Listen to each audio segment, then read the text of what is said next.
അയ്യപ്പേട്ട K Sudhakaran പടിയിറങ്ങി. പക്ഷെ പടിയിറങ്ങിയെങ്കിലും അദ്ദേഹത്തെ വെറുതെ അങ്ങോട്ട് പടിയിറക്കി വിടുകയല്ല.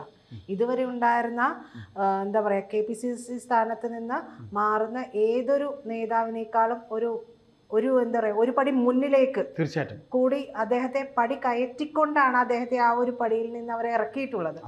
അതായത് അദ്ദേഹം ഇപ്പോൾ AICC പ്രവർത്തക സമിതിയിലെ സ്ഥിരം ക്ഷണിതാവായിട്ട് മാറ്റിയിരിക്കുകയാണ്. അതായത് സുധാകരനെ മാറ്റുക എന്നുള്ളത് AICCക്കും താല്പര്യമില്ലാത്ത കാര്യമാണ്. പക്ഷെ മാറ്റേണ്ടത് കൊണ്ട് മാറ്റിയിരിക്കുന്നു എന്നുള്ളതല്ലേ. അദ്ദേഹത്തെ മാറ്റി നിർത്താൻ കഴിയില്ല പാർട്ടിക്ക്. അത് തന്നെയല്ലേ ഉദ്ദേശിക്കുന്നത്? തീർച്ചയായിട്ടും പ്രീത പറഞ്ഞത് ശരിയാണ്. കാരണം എന്ന് വെച്ചാൽ അദ്ദേഹം ഒരു എനർജി ബൂസ്റ്ററാണ്. ഒരു എനർജി ബൂസ്റ്ററായിട്ടുള്ള സുധാകരനെ മാറ്റുക എന്ന് പറയുന്നത് AICCക്ക് ഒട്ടും തന്നെ താല്പര്യമുണ്ടായിരുന്നില്ല. അതിനകത്തുള്ള കാരണം മറ്റൊന്നുമല്ല, അദ്ദേഹം KPCC പ്രസിഡന്റ് ആയിക്കഴിഞ്ഞ ശേഷം ആദ്യ നാളുകളിൽ അദ്ദേഹം സംസാരിച്ചത് ഈ കോൺഗ്രസ് പാർട്ടിയെ ഒരു സെമി കേഡർ പാർട്ടി ആക്കും എന്ന് അദ്ദേഹം പറഞ്ഞിട്ടുണ്ടായിരുന്നു. അപ്പോൾ സെമി കേഡർ പാർട്ടി ആക്കും എന്ന് പറയുമ്പോൾ അദ്ദേഹം കണ്ണൂരുകാരനാണ്. അപ്പോൾ ഈ കേഡറിസം ഞങ്ങൾക്കേ ഉള്ളൂ എന്നൊരു അഹങ്കാരം CPM-നുണ്ടായിരുന്നു. നിലവിൽ CPM-ലെ കേഡറിസം ഒക്കെ ജനത്തിന് മൊത്തത്തിൽ അറിയാം. എന്ത് കേഡറിസമാണെന്നും ഇപ്പോൾ എന്ത് കേഡറാണുള്ളതെന്നും ജനത്തിനറിയാം. അത് പൊതുസമൂഹത്തിന് നമ്മൾ വിട്ടുകൊടുക്കുക. അപ്പോൾ അദ്ദേഹം ഇത്തരത്തിൽ പാർട്ടിയുടെ പ്രസിഡന്റായി വരുമ്പോൾ കോൺഗ്രസിലെ നേതാക്കൾ ഈ സെമി കേഡറിനെ പോലും കളിയാക്കി. അപ്പോൾ അദ്ദേഹത്തിൻ്റെ ഒരു മുൻകൂട്ടിയുള്ളൊരു ധാരണയാണ്. കാര്യം അച്ചടക്കം എന്ന് പറയുന്നത് കോൺഗ്രസ് പാർട്ടിയിൽ ഇല്ല എന്നുള്ളത് പകൽ പോലെ വ്യക്തമാണ്. അതായത് ആ അച്ചടക്കമില്ലായ്മ കൃത്യമായി മനസ്സിലാക്കിക്കൊണ്ട് തന്നെയാണ് സുധാകരൻ ആ സ്ഥാനത്തേക്ക് വരുന്നത്. അതുകൊണ്ട് തന്നെയായിരിക്കുമല്ലോ അദ്ദേഹം സെമി കേഡർ സംവിധാനത്തിൽ. അത് മാത്രമല്ല, അല്ല, സുധാകരനെ അന്ന് വെക്കുമ്പോൾ അച്ചടക്കമില്ല എന്നുള്ള കാര്യം, പ്രത്യേകിച്ച് കേരളത്തിൽ അച്ചടക്കമില്ല എന്നുള്ള കാര്യം AICCക്ക് എന്നല്ല, ലോകത്തെവിടെയും കോൺഗ്രസിന്റെ കാര്യം എല്ലാവർക്കും അറിയാം. ജനാധിപത്യം എന്ന് പറയുകയും അച്ചടക്കമില്ലായ്മ കാണിക്കുകയും ചെയ്യും. അപ്പോൾ അത് ആ കാരണം കൊണ്ട് മാത്രമല്ല, അദ്ദേഹത്തിനെ കൊണ്ടുവന്നത് കണ്ണൂരുകാരനായ ഒരു മുഖ്യമന്ത്രി വാടാ എന്ന് പറഞ്ഞ അല്ലെങ്കിൽ പോടാ എന്ന് പറഞ്ഞ് തിരിച്ചു പോടാ എന്ന് പറയാനുള്ള കെൽപ്പുള്ള, അതായത് പിണറായി വിജയൻ എന്ന് പറയുന്ന നേതാവിന് ഇടിച്ചു നീക്കാൻ കഴിവുള്ളൊരു നേതാവെന്ന രീതിയിലാണ് അദ്ദേഹത്തെ കൊണ്ടുവയ്ക്കുന്നത്. അപ്പോൾ അത് മാത്രമല്ല, അല്പം മുമ്പ് നമ്മൾ പറഞ്ഞ പോലെ എനർജി ബൂസ്റ്റർ തന്നെയായിരുന്നു. കാര്യം സാധാരണക്കാരൻ്റെ ഇടയിലേക്ക് സുധാകരൻ എന്നും ഇറങ്ങിച്ചെല്ലുന്നൊരു നേതാവായിരുന്നു. ആ എനർജി ബൂസ്റ്ററായ നേതാവിനെ വിടുന്നതിനോട് ഒരു താല്പര്യക്കുറവ് AICCക്ക് ഈ വിഷയത്തിൽ ഉണ്ടായിരുന്നു. പക്ഷേ അദ്ദേഹം KPCC പ്രസിഡന്റായി സ്ഥാനമേറ്റ ഉടൻ തന്നെ അദ്ദേഹം അമേരിക്കയിലേക്ക് അദ്ദേഹത്തിൻ്റെ ചികിത്സാർത്ഥം പോവുകയുണ്ടായി. പിന്നീട് അദ്ദേഹത്തിന് ആ ചികിത്സാർത്ഥം പോയി കഴിഞ്ഞിട്ട് ആ സമയത്തും പകരക്കാരനെ വെക്കണം എന്നുള്ള ഒരു ആവശ്യം അദ്ദേഹം പറഞ്ഞിരുന്നു. പകരക്കാരനെ വെക്കണമെന്നല്ല,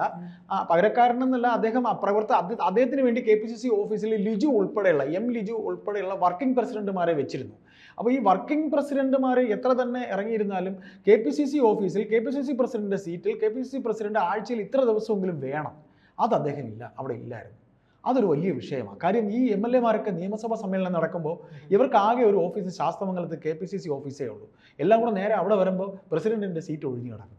പ്രസിഡന്റ് ഇവിടെ പോയി മുഖ്യമന്ത്രിയൊക്കെ സമ്മതിക്കണം. പിന്നല്ലാതെ അത് ഈ പറയുന്ന പോലെ പിണറായി വിജയൻ എത്ര തവണയാണ് പിണറായി വിജയൻ കണ്ണൂർ അദ്ദേഹത്തിന്റെ വീട്ടിലൊന്നും വരാറില്ല. ഇവരൊക്കെ തന്നെ അദ്ദേഹം എത്ര തവണ ചികിത്സയ്ക്ക് തന്നെ പോയിട്ടുണ്ട്. അല്ല, അത് പോകുമ്പോഴത്തേക്ക് ചികിത്സയ്ക്ക് പോകാന്ന് പറഞ്ഞാൽ അതിപ്പോ അദ്ദേഹം, ഞാൻ പറയുന്നത് പിണറായി വിജയന്റെ കാര്യം പറഞ്ഞുകൊണ്ട് ഞാൻ പറയുന്നത്, അദ്ദേഹം പാർട്ടി സെക്രട്ടറി ആയിരുന്ന സമയത്ത് ഒരു ഭയങ്കര പാർട്ടി സെക്രട്ടറി ആയിരുന്നു. എന്നുവെച്ചാൽ എനിക്ക് നമ്മൾ വിഷയം മാറി പോകുന്നതല്ല, പാർട്ടി സെക്രട്ടറി എന്ന രീതിയിൽ ഒരു ബ്രാഞ്ച് സെക്രട്ടറി വരെ അദ്ദേഹത്തിന് അറിയാമായിരുന്നു. അപ്പോൾ നമ്മൾ പറയുന്നത് ഇത്രയേ ഉള്ളൂ, ഈ പറയുന്ന രീതിയിൽ സുധാകരനെ സംബന്ധിച്ച് സുധാകരനെ കൃത്യമായ രീതിയിൽ ഇതിനെ കൊണ്ടുപോകാൻ, അതായത് KPCC പ്രസിഡന്റ് എന്ന രീതിയിൽ അദ്ദേഹത്തിന് പാർട്ടിക്കകത്ത് പാർട്ടി ഓഫീസിൽ ആഴ്ചയിൽ 2 ദിവസം പോലും വന്നിരിക്കാൻ പറ്റാതായി.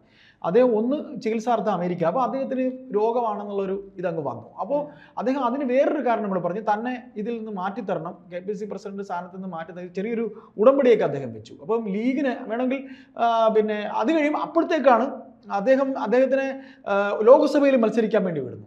അപ്പോൾ ലോക്സഭയിൽ മത്സരിക്കാൻ വിടുമ്പോൾ അദ്ദേഹം വമ്പിച്ച ഭൂരിപക്ഷത്തിൽ അവിടെ നിന്ന് ജയിക്കുകയും ചെയ്തു. അപ്പോൾ ഒഴിഞ്ഞു മാറാൻ സുധാകരൻ ശ്രമിക്കുമ്പോൾ തന്നെ സുധാകരനെ തേടി പിന്നെയും അങ്ങനെ വീണ്ടും ഭാഗ്യം വന്നെത്തിക്കൊണ്ടിരിക്കുകയാണ്. അപ്പോൾ അത് ഒഴിയാൻ പറ്റുന്നില്ല. അതെ, അദ്ദേഹത്തിന് പറയുന്ന പോലെ ഈ അനാരോഗ്യം എന്ന് പറയുന്ന വിഷയം ഇല്ല എന്നുണ്ടെങ്കിൽ അദ്ദേഹം ഒരു തീപ്പൊരി നേതാവ് തന്നെയാണ്. ഇപ്പോ ഞാനൊരു കാര്യം പറയട്ടെ. അതെ. അതായത് അദ്ദേഹത്തിന് അനാരോഗ്യം എന്നുള്ളതായിരുന്നല്ലോ ഈ ചർച്ച മുഴുവൻ. അതെ അതെ. ഈ ചർച്ച അത് അദ്ദേഹം ചാർജ് എടുത്ത സമയം മുതലുണ്ട് എന്ന് പറയുന്നു. അതെ. അപ്പോൾ അദ്ദേഹം ചെയ്ത കുറച്ച് കാര്യങ്ങളുണ്ട്. അത് ഞാൻ നോക്കിയപ്പോൾ അത് നിസ്സാരവൽക്കരിച്ച് കാണാൻ സാധിക്കുന്നതല്ല. തീർച്ചയായിട്ടും. അത് എന്തൊക്കെയാണെന്ന് കരുതിയിട്ടുണ്ടെങ്കിൽ 40,000-ഓളം യൂണിറ്റ് കമ്മിറ്റികൾ അദ്ദേഹം രൂപീകരിച്ചിട്ടുണ്ട്. വാർഡ് തലം മുതലുള്ള പുനഃസംഘടന നടത്തി. മഹാറാലികളൊക്കെ സംഘടിപ്പിച്ചു അദ്ദേഹം. സമരാഗ്നി യാത്ര നടത്തിപ്പും എല്ലാം അദ്ദേഹം അത് നടത്തിയതിലൂടെയൊക്കെ ഒരു പാർട്ടിക്ക് ഒരു പുത്തൻ ഉണർവ് തന്നെ ഉണ്ടാക്കുകയും ചെയ്തിട്ടുണ്ട്. മാത്രമല്ല തൃക്കാക്കര, പുതുപ്പള്ളി, പാലക്കാട് ഉപതെരഞ്ഞെടുപ്പുകളിലൊക്കെ ജയിച്ചു. ചേലക്കരയിൽ CPM സ്ഥാനാർത്ഥിയുടെ ഭൂരിപക്ഷം കുറച്ചിട്ടുണ്ട്. പിന്നെ കോൺഗ്രസ് മാത്രമല്ല ലോക്സഭാ തിരഞ്ഞെടുപ്പിൽ UDF 18 സീറ്റ് നേടിയതിനൊപ്പം തദ്ദേശ ഉപതെരഞ്ഞെടുപ്പുകളിലും കരുത്ത് തെളിയിച്ച ഒരു സാഹചര്യം അല്ലേ. മാത്രമല്ല 1.25 ലക്ഷത്തോളം വോട്ടിന്റെ ഭൂരിപക്ഷത്തിന് കണ്ണൂരിൽ നിന്ന് തിരഞ്ഞെടുക്കപ്പെടുകയും ചെയ്തു അദ്ദേഹം. അതെല്ലാം തന്നെ അദ്ദേഹത്തിന് ഈ അനാരോഗ്യം എന്നുള്ള രീതിയിലുള്ള ചർച്ച സജീവമാക്കിയ സമയത്താണ്. മാത്രമല്ല 3 മാസം കൊണ്ട് അദ്ദേഹം 12,000-ലേറെ കുടുംബ സംഗമങ്ങൾ നടത്തി. അതായത് അടിത്തട്ട് മുതൽ പാർട്ടിയെ ശരിക്കും ഒന്ന് ആലോചിച്ച് നോക്കൂ. ഏറ്റവും അടിത്തട്ടിൽ നിന്ന് ഒരു അച്ചടക്കത്തോടെയുള്ള പ്രവർത്തനം തുടങ്ങിയാൽ മാത്രമേ അതിൽ അങ്ങനെയല്ലേ കൃത്യമായ രീതിയിൽ സംഘടനാ തലത്തിൽ താഴെത്തട്ടിൽ നിന്ന് വന്നാലേ ഏതൊരു പാർട്ടിയും നല്ല രീതിയിൽ പോകുള്ളൂ. അതെ, ശരിയായിരിക്കുമ്പോൾ അടിത്തറ ശരിയല്ല, കാര്യങ്ങളും കൊടുക്കണമല്ലോ. അല്ല, അടിത്തറ ശരിയില്ലെങ്കിൽ കെട്ടിടം ഇടിഞ്ഞു വീഴും, മൊത്തം ഇടിഞ്ഞു വീഴും. അപ്പൊ അദ്ദേഹം അത്രയും കാര്യങ്ങളൊക്കെ ചെയ്തിട്ടുണ്ട്. അതും ഈ 40,000 യൂണിറ്റ് കമ്മിറ്റികൾ രൂപീകരിച്ചു എന്ന് പറയുന്നതൊന്നും ചില്ലറ കാര്യമൊന്നുമല്ല. അതും കോൺഗ്രസ് പാർട്ടിയാണ്. അതെ. അപ്പോൾ ഒട്ടും അച്ചടക്കമില്ലാത്ത ഒരു പാർട്ടിയിൽ 40,000-ഓളം യൂണിറ്റ് കമ്മിറ്റികളൊക്കെ രൂപീകരിക്കുക. അപ്പൊ ഈ തിരഞ്ഞെടുപ്പുകളെ നേരിട്ടതുമൊക്കെ അദ്ദേഹത്തിന്റെ ഈ അനാരോഗ്യത്തെ മറികടന്നാണ് അദ്ദേഹം ചെയ്തിട്ടുള്ളത്. അതാണ് അദ്ദേഹം ഒരിക്കലും ഒരു വ്യക്തി ആരോഗ്യമില്ലാത്തവൻ എന്ന് പറയുന്നതൊക്കെ തെറ്റാണ്. കാര്യം അത് പബ്ലിഷ് ചെയ്യുക എന്ന് പറയുന്നത് ഏറ്റവും വലിയ തെറ്റാണ്. അത് ഇങ്ങനൊരു സ്ഥാനത്തിരിക്കുമ്പോൾ അത് ആര് ചെയ്താലും അതൊരു ഏറ്റവും വലിയൊരു അപരാധമാണ്. അങ്ങനെ ആ അപരാധം തനിക്ക് നേരെ വരുമ്പോഴേ ഇത്തരത്തിൽ ആക്റ്റീവായ ഒരു മനുഷ്യൻ അംഗീകരിക്കണമെന്നില്ല. താനൊരു രോഗിയാണെന്ന് ആരെങ്കിലും വിളിച്ചു പറയൂ. താനൊരു രോഗിയാണെന്ന് പറയുമ്പോൾ താൻ പരാജയപ്പെടുന്നതിന് തുല്യമാണ്. ഇപ്പോൾ അദ്ദേഹത്തിനെ സംബന്ധിച്ച് മറ്റൊരു കാര്യം എന്ന് വെച്ചാൽ കണ്ണൂർ സീറ്റ് വേണമെങ്കിൽ അദ്ദേഹം ഈ പറയുന്ന പോലെ അദ്ദേഹത്തിന് ഈ എങ്ങനെയാണ് കസേര നഷ്ടം ഉണ്ടായെന്ന് ചോദിച്ചു കഴിഞ്ഞാൽ കണ്ണൂർ സീറ്റ് വേണമെങ്കിൽ മുസ്ലിം ലീഗിന് നൽകാമെന്ന് പറഞ്ഞു. ഞാൻ ഒഴിഞ്ഞോളാം, പക്ഷേ എനിക്കൊരു ആവശ്യമുണ്ട്. കണ്ണൂർ സീറ്റ് മുസ്ലിം ലീഗ് ഏതെങ്കിലും ഒരു പിന്നെ ആപ്പുവെപ്പുകളെ നിർത്തരുതെന്ന് നാടൻ ഭാഷയിൽ പറയും. ഷാജിയെ നിർത്തണമെന്ന് പറഞ്ഞു. അപ്പൊ ഷാജി എന്ന് പറയുന്ന തീപ്പൊരി നേതാവിനെ ഇഷ്ടപ്പെടുന്ന സുധാകരനാണെങ്കിൽ ഈക്വൽ ടു ഈക്വൽ ആണ്. അതാണ് സുധാകരന്റെ ഒരു ഇതെന്ന് പറയുന്നത്, ഒരു ആംബിയർ, ആ പഞ്ചെന്ന് പറയുന്നത്. അപ്പൊ അത് സുധാകരന്റെ പഞ്ച് അണികൾ ഇഷ്ടപ്പെടുന്നുണ്ട്. അത് ഇവർക്ക് പലർക്കും അസൂയയാണ്. അപ്പൊ അങ്ങനെ അത് പറഞ്ഞപ്പോൾ ഷാജിയെ സ്ഥാനാർത്ഥിയാക്കണം എന്നായിരുന്നു ഉപാധി. അത് നടന്നില്ല. ആ തീരുമാനം അപ്പോഴത്തേക്കും ലോക്സഭാ തെരഞ്ഞെടുപ്പ് വന്നപ്പോൾ അദ്ദേഹത്തിനെ ലോക്സഭയിൽ സ്ഥാനാർത്ഥിയാക്കി. പ്രീത അല്പം പറഞ്ഞ പോലെ 1.5 ലക്ഷം വോട്ടിന് ജയിച്ചു. പിന്നെ മറ്റൊരു കാര്യം, അദ്ദേഹം KPCC പ്രസിഡന്റ് ആയിരിക്കുന്ന ഈ അവസരത്തിലാണ് ക്രിസംഖികൾ ഉണ്ടാകുന്നത്. ഇപ്പോൾ കേന്ദ്രത്തിൽ നരേന്ദ്രമോദി വരുന്നു.